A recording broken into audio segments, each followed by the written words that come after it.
क्या आपने कभी सोचा है कि कुछ लोग अपनी जिंदगी में बड़े बदलाव कैसे ला लेते हैं, जबकि बाकी लोग बार बार कोशिश करके भी असफल हो जाते हैं? ऐसा क्यों होता है कि कोई इंसान शराब या सिगरेट छोड़ने में सफल हो जाता है, तो कोई अपनी बुरी आदतों के जाल में फंसा रहता है? क्या सच में हमारी आदतें बदली जा सकती हैं, या फिर हम उन्हीं के गुलाम बने रहने के लिए मजबूर हैं? सुबह के समय नीरज अपनी पुरानी डायरी के पन्ने पलट रहा था। उसे याद आया कि 5 साल पहले उसने खुद से एक वादा किया था। वह रोज सुबह जल्दी उठेगा, एक्सरसाइज करेगा और अपनी हेल्थ को बेहतर बनाएगा।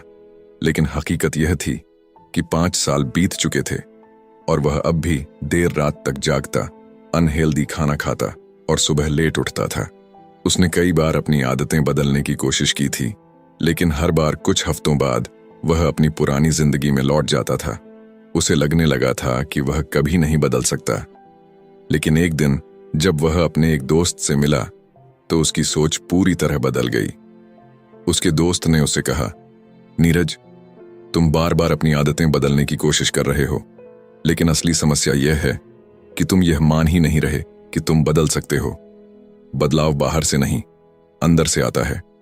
ये आदतें हमारे दिमाग में एक पैटर्न की तरह सेट हो जाती हैं। जब हम कोई चीज बार बार करते हैं, तो वह हमारे ब्रेन के बेसल गैंग्लिया में स्टोर हो जाती है। इसलिए जब हम कोई आदत बदलने की कोशिश करते हैं, तो हमारा दिमाग हमें रोकने लगता है। यह वही एहसास है जब कोई इंसान सिगरेट छोड़ने की कोशिश करता है, लेकिन कुछ दिनों बाद उसे फिर से तलब लगने लगती है। लेकिन अच्छी खबर यह है कि हमारी आदतें बदली जा सकती हैं, और इसका सबसे बड़ा कारण है हमारा विश्वास, बिलीफ। जब तक हमें खुद पर विश्वास नहीं होगा कि हम बदल सकते हैं, तब तक कोई भी बदलाव स्थायी नहीं होगा। नीरज ने पहली बार इस पर गहराई से सोचा। उसने समझा कि जब तक वह खुद को एक लेट उठने वाला इंसान मानता रहेगा, तब तक वह कभी भी सुबह जल्दी उठने की आदत नहीं बना पाएगा। उसे अपना आइडेंटिटी शिफ्ट करना होगा, यानी खुद को एक नया इंसान मानना होगा जो सुबह जल्दी उठता है, एक्सरसाइज करता है और अपनी हेल्थ को प्राथमिकता देता है। कुछ दिनों बाद उसने एक नया तरीका अपनाया। उसने सिर्फ सुबह जल्दी उठने पर ध्यान नहीं दिया, बल्कि अपनी पूरी मानसिकता बदल दी। उसने खुद से कहा, मैं एक हेल्दी और डिसिप्लिन्ड इंसान हूं। मैं अपने शरीर का ध्यान रखता हूं। मैं सुबह जल्दी उठता हूं क्योंकि यह मेरी पहचान है। धीरे धीरे उसकी सोच बदलने लगी। अब यह सिर्फ एक आदत नहीं थी, यह उसकी पहचान बन गई थी। और जब कुछ हफ्ते बीते, तो उसे एहसास हुआ कि वह सच में बदल चुका है। इसका सबसे बड़ा प्रमाण यह है कि दुनिया में कई लोग अपनी सबसे कठिन आदतों को भी बदल चुके हैं। नशे की लत छोड़ने वाले लोग, करोड़ों कमाने वाले self made millionaires, world class athletes, ये सभी कभी अपनी पुरानी आदतों के गुलाम थे, लेकिन उन्होंने खुद को नया इंसान मानना शुरू किया। और यही बदलाव की असली कुंजी है। अगर आप भी अपनी किसी आदत को बदलना चाहते हैं, तो सबसे पहला कदम यह है कि आप खुद को नया इंसान मानना शुरू करें। ये मत कहिए कि मैं स्मोकिंग छोड़ने की कोशिश कर रहा हूं, बल्कि कहिए, मैं स्मोकर नहीं हूं। ये मत कहिए कि मैं वर्कआउट करने की कोशिश कर रहा हूं, बल्कि कहिए, मैं एक फिट और हेल्दी इंसान हूं। जब आप अपने बारे में सोचने का तरीका बदलते हैं, तो आपकी आदतें अपने आप बदलने लगती हैं।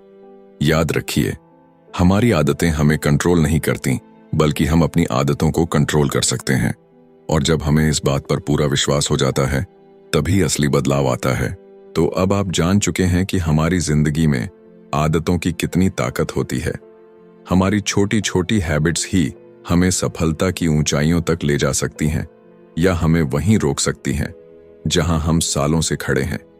लेकिन अच्छी बात यह है कि हम अपनी किसी भी हैबिट को बदल सकते हैं, अगर हम सही तरीके से इसे समझें और उस पर एक्शन लें। कि हर हैबिट का एक लूप होता है, और अगर हम अपने क्यू और रिवॉर्ड को पहचान कर रूटीन बदल दें, तो हम अपनी आदतों को अपने फायदे में इस्तेमाल कर सकते हैं। लेकिन याद रखिए, सिर्फ समझने से कुछ नहीं होगा। असल बदलाव तब आएगा जब आप इसे अपनी जिंदगी में अप्लाई करेंगे। ये मत सोचिए कि एक दिन में सब कुछ बदल जाएगा। कंसिस्टेंसी ही असली मैजिक है। अगर आप रोज छोटे छोटे बदलाव लाएंगे, तो कुछ ही महीनों में आपको एक पूरी तरह से नई और बेहतर वर्जन ऑफ योरसेल्फ देखने को मिलेगा।